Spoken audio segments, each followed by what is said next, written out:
Umepokea hizo zawadi? Mtaweza lea? Hai. Mwingine amesema tajikasa. Mtaweza ama mtailea? Si mtailea? Kwanza ninashukuru na wacha nitumie nafasi kuwashukuru. Mumeilea imetoka kwa ile risk stage. Unajua ile 1 day to 20 days ama 30 inakonga risk sana. Lakini kisha mai mabawa, so hata usipokuwa na ile niliu uweke tu mali warm, inakuwa ni rahisi. Na mimi najua nyinyi mnajua wamama kila kitu lazima unajitolea. Hata wewe ukienda kushukuru Kelco kwa kazi nzuri mnafanya. Madam nashukuru. Si hii peke yake. Na hii naye wamechagua kwa wale wenye beneficiaries kama nyinyi. So mimi chenye nitawaomba msije mkawaibisha.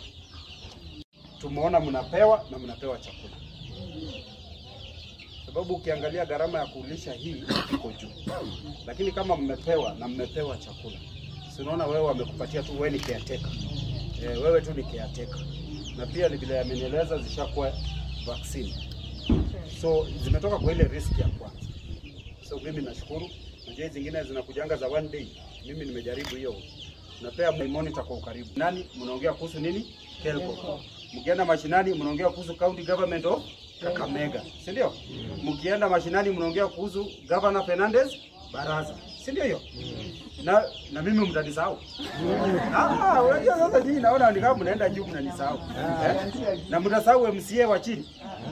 Pia mkienda mashinani mnaongea kazi yenye tunafanya. Si ward yote. By the way mtaambiwa ni ward ngapi? Karibu 5. 4 peke yake ndio zinapata. Lumakanda ikiwa na ward ni 60. Baada ya miezi miwili natembelea kila mkulima. Mwenye atakuwa zote iko na mimi nazijua, usitoe ile ya kifaranga kingine ukaongeza kwa. Na kuongezea 2000 na kulipa jueni caretaker, mimi nitakuwa na kuzawadi hiyo. Na ule mwenye